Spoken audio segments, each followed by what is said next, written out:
So today I'm going to have a guest on the show, and we're going to be talking about self-care. And I think this is such an important topic, and especially if you're someone who is looking to get healthier. It all comes with this mindset of how you're going to approach that. How are you going to care for yourself? And not the fluffy stuff here, but that foundation of really taking care of yourself, really taking care of your health, prioritizing and valuing yourself. And before we get started, I just want to share some of my favorite supplements, because taking a supplement can be a really easy way to start taking care of yourself and to work on getting healthier on the inside. One of my favorite things is my balance oil from Zenzino. I become an independent partner with them because I really love their products. And not only do they have an omega oil that doesn't oxidize and actually works at raising your levels of omega-3 in your blood, they have an at-home test that you can do to see your ratio of omega-3 to omega-6. They also show different markers in the blood. It's a simple at-home test. And if you buy their kit, you can get a test. You start supplementing for 4 months, and then that 5th month you retest and make sure your levels have gone up. This helps to know, is your body absorbing it? Are you taking the right dose? Are you bringing your body into a lower inflammatory state? The other supplements that I'm really loving and that I use myself is Organifi's green juice and their gold. Their green juice has a clinical dose of ashwagandha, which is an adaptogen herb that helps with your stress response. It also has other greens that help with detoxification. So it's a really great way to start your day.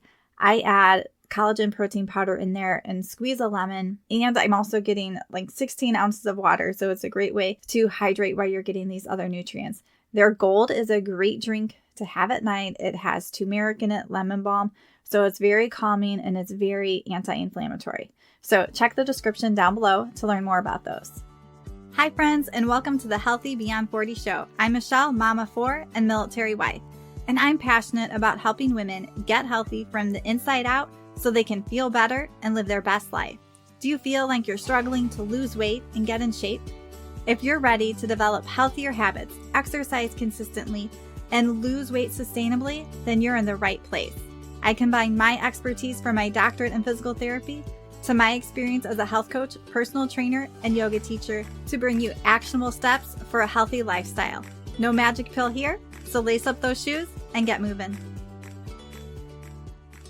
All right. Hello, friends, and welcome today. I have Kate on the podcast, and she's going to be talking about 8 steps to cultivate self-care so you can create a healthy lifestyle. So first, Kate, tell us a little bit about you and your background. Hey, Michele, it is such a pleasure to be here. And yeah, I'm a health coach based in Queensland, Australia. And I first got into health and lifting weights in the gym specifically as a means by which to transform not only my own body, but also my self-confidence. And that is one of the things I love most today about working with other individuals in the gym and out of the gym. Yeah, thank you so much for sharing. So I think this is such an important topic because when a lot of people come to me, it really starts from a lack of taking care of themselves and caring for themselves. And if you don't have that in place first, especially mindset wise, it gets really hard to take healthy steps and follow through and stay consistent with things. So let's dive into what is your first step. Cool. Before we dive in, I want to say I completely agree. And I learned this the hard way, right? Call it self-care, self-love, you time, whatever it is. In what I not so affectionately like to call the business from over a decade ago, I did not make time for self-care and I suffered. I was a lot younger. I wasn't over 40. I now am, so I got away with it. However, for our listeners that might be suffering with and not getting away with not making time for self-care, for sure, let's delve into the steps. And number 1 is self-talk. That is the first step. So tell me a little more, because self-talk is huge. And I think a lot of times we're not even recognizing that self-talk, those automatic things that are going on in our mind that affect us. 100%. I mean, the only person that you get to spend all of your time with is you. And I like to say your unconscious mind is always listening to your talk and it's taking it on board. And you mentioned those ants, the automatic negative talk that we often have. Such an opportunity to reframe that talk so that it is more supportive and it's more in your favor and in favor of the life, the health, the body, whatever it may be that you are looking to create, and focusing on the positive rather than all the to work ons and everything that's not right yet. Yeah, I love that. I'm always asking my clients at the end of the week, what went well? Because a lot of 100%. times we don't even notice what went well.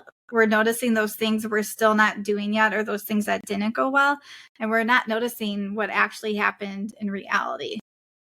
Absolutely. Focus on the progress that you have made. I'm even a fan of jotting down 3 reference points for success every day so that, yes, you do focus on that progress because that's motivating.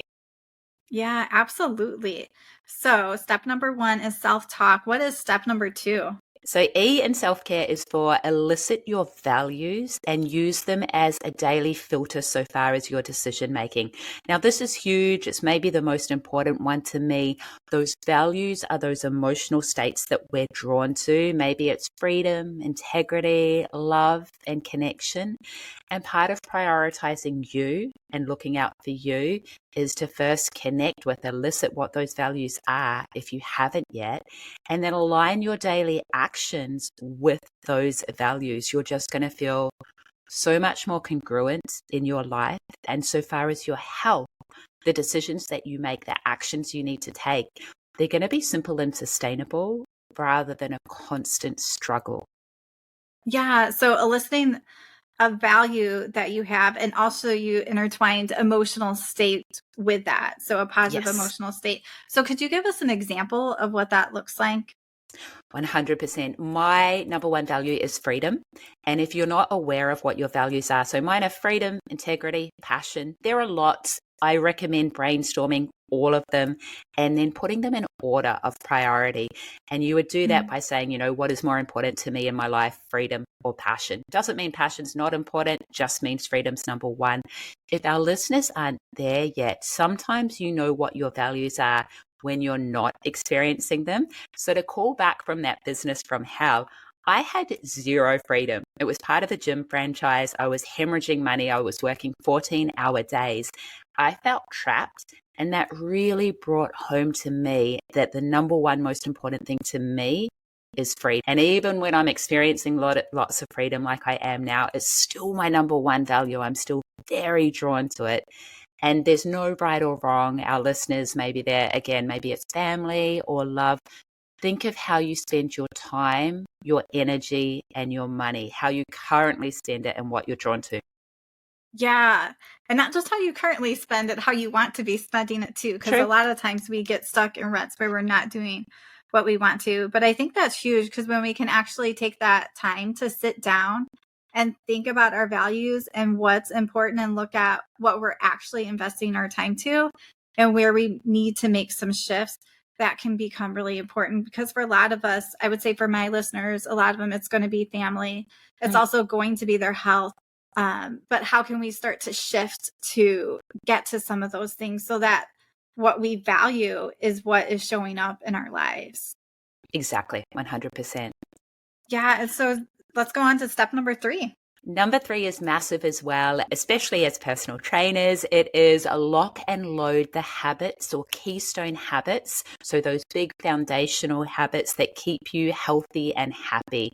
Healthy, of course, that's what we're all about, Michele, but happy is just as important, because something's not sustainable if it doesn't help make you happy. So for example, those keystone habits that you lock and load might be planning your whole food meals, it might be exercise, it might be sleep, meditation, journaling, gratitude.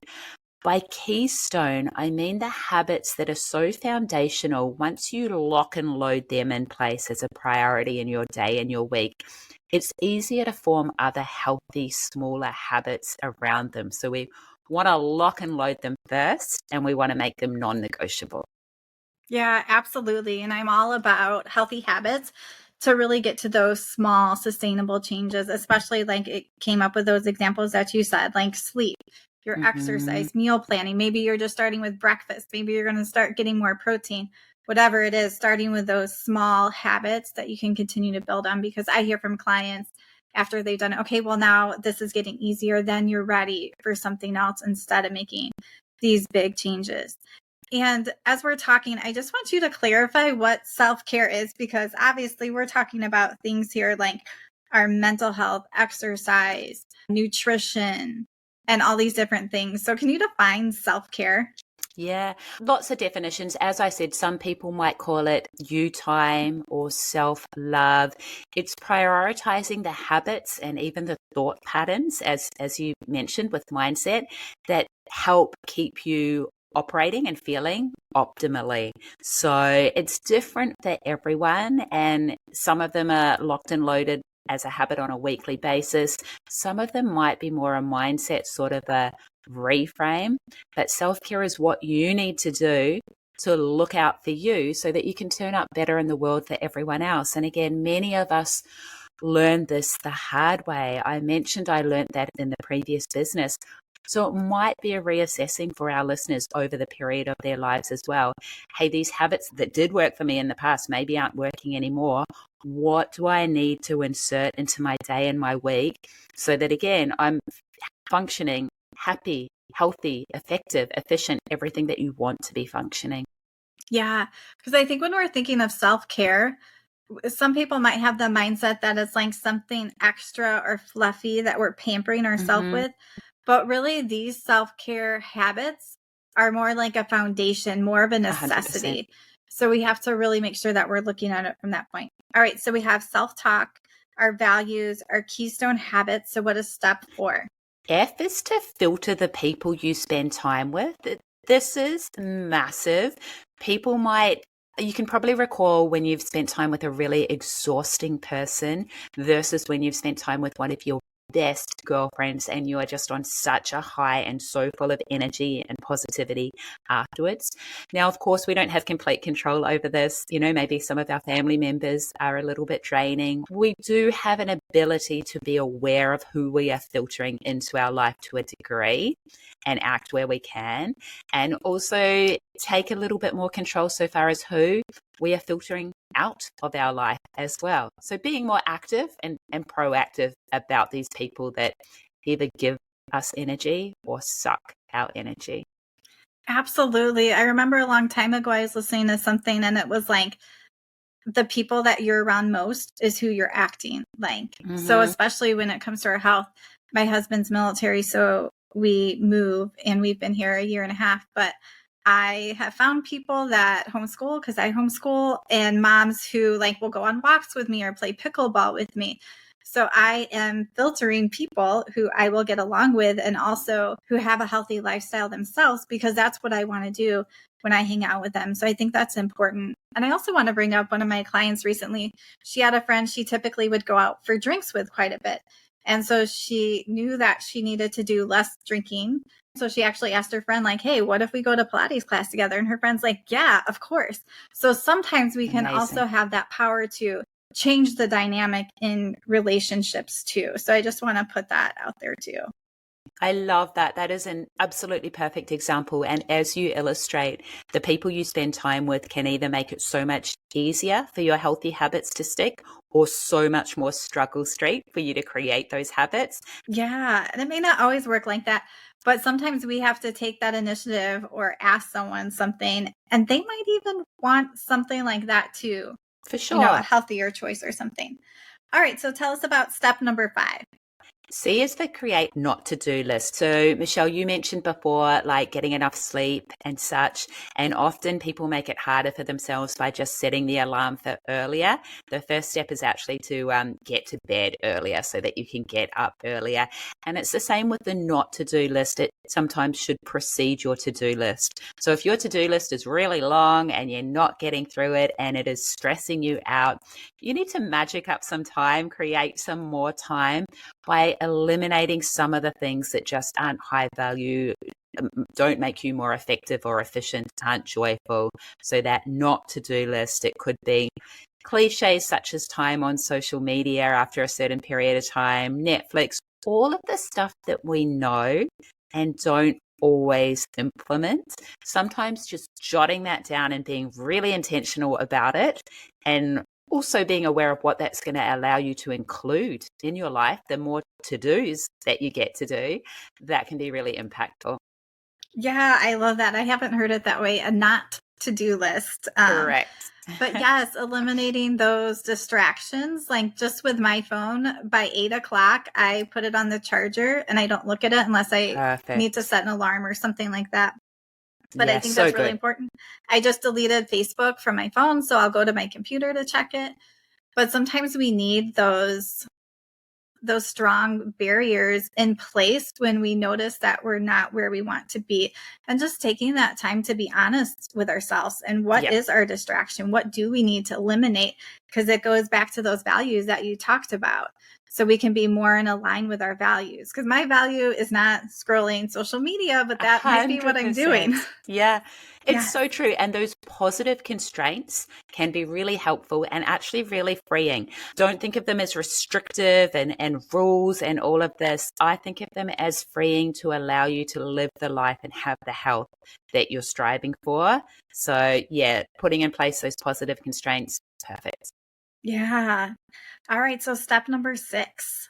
This is a to work on for me. I did it for a while. It was so effective and it's fallen out of my week. And that is a digital detox. So I used to do it for 24 hours. I would pick a 24-hour period, say 4 p.m. Saturday to 4 p.m. Sunday, where I would not be scrolling or social mediaing. I'd use my phone for SMSs to catch up with friends, but none of this mindless stuff that can just eat into our day and our life. And it's good to set an agreed on period, and ideally with your family or other loved ones as well. And again, really freeing. I really need to work it back into my week. Yeah. And when you did that, what did you notice? Freeing is the word, right? I'd go out for my stroll along the beaches early in the morning and I just wasn't missing anything. I felt so fresh when I came back to work. It released the pressure, because even if you're not working, even if you're just scrolling, you're still comparing, you're being flooded with information and advertisements, and just a 24-hour period of knowing that none of that was getting in and it was all within my control. It was refreshing and freeing and really good. Yeah. And for you, that freeing goes back to your value of freedom. Yeah. So I love 100%. That. And I was thinking, and you sort of brought up too, is just, I feel like I get information overload. I think a lot of people get information overload. Like I always want to learn stuff.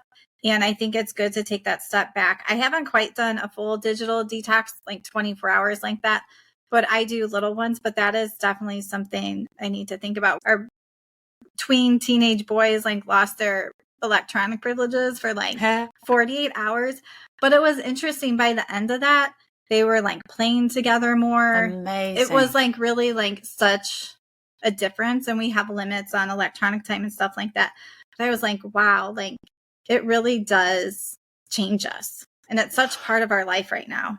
100%. And it is only going to get worse, which means we only need to get better at putting in place those positive constraints so that we do have the time and energy and appreciation for stuff like one-on-one interaction with other humans face to face in real life. Yes, absolutely. All right. So what is number 7? This is another one of my favorites, and it is realistic expectations for both yourself and the people that you love. Do you have something that you're working towards, or something that is really, really important to you personally? And not everyone in your life is on the same page.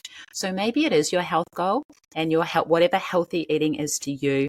Maybe you've made these upgrades and it's creating a bit of conflict in your family because they're not all on the same page. They want to be having the processed biscuits and chips as snacks, or the meals out at that kind of not so healthy restaurant. Whatever it is in your best interest to have realistic expectations of both yourself and the steps you're looking to take to achieve your goal. However, also to get better, and this is so hard, but to get better at meeting your loved ones where they are, not enforcing your goal, your values, your beliefs. It's all interconnected, not enforcing them on those people around you who have different goals and values and experiences of the world.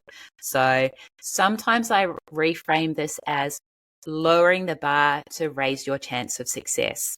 So in relation to you as an individual, if you're looking to exercise an hour a day and that's not working, Michele, I know you're a fan of this, start small so that it's realistic.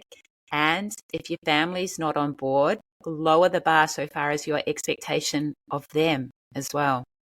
Yeah, absolutely. I love that.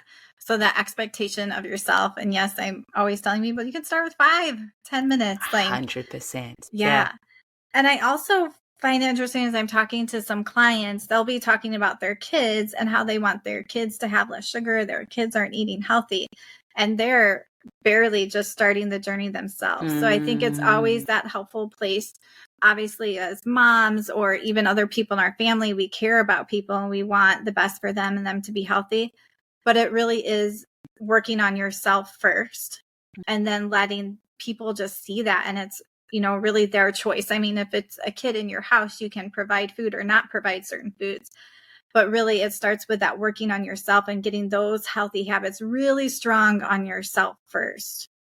100%. And often, if we make a big lifestyle changing decision, we personally might have been marinating on that for quite a while before we make that decision.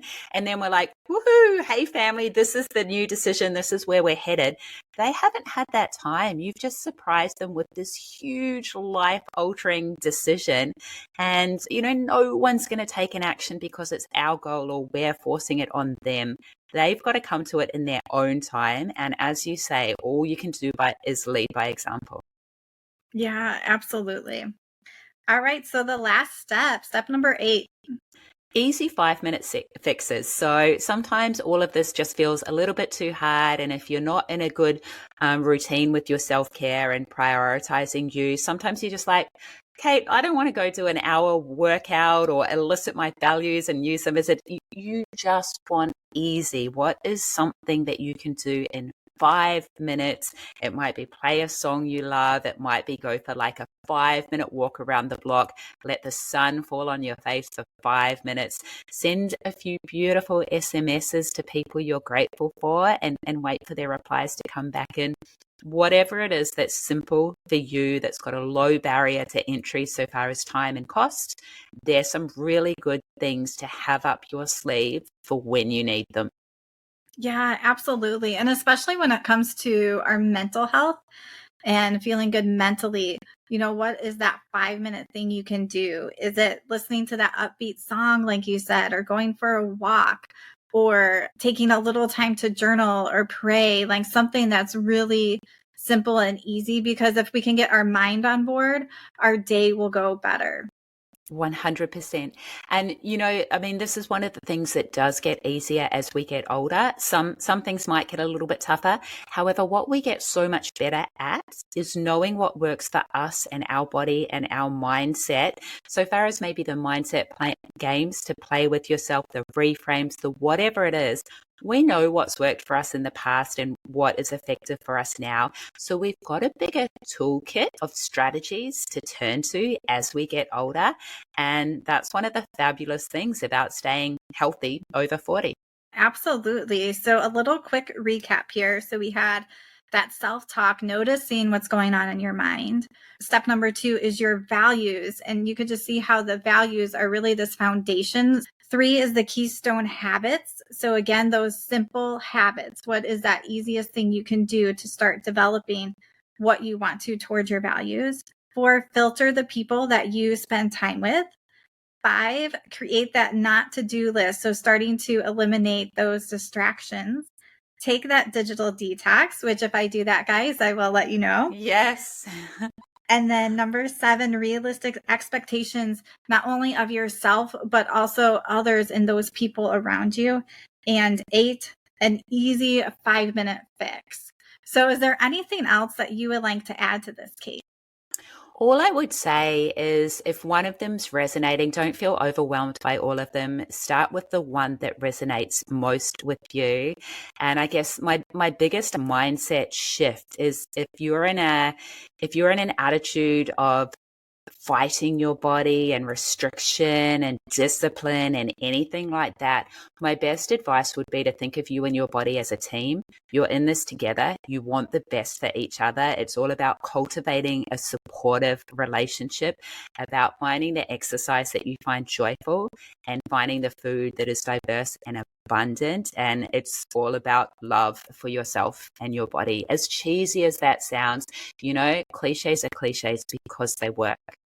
Yeah, I love that. I haven't heard it quite like that. You and your body are a team, because 100%. if we can start to think of that and visualize that in our head, it can make such a difference to bring more love and kindness to ourselves as we go about our days and our lives and when things get hard.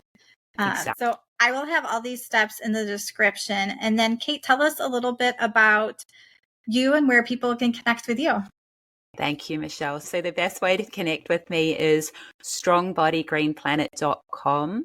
Via that website, it links to my Healthification podcast, which is 870 plus episodes. It's been around for a long time.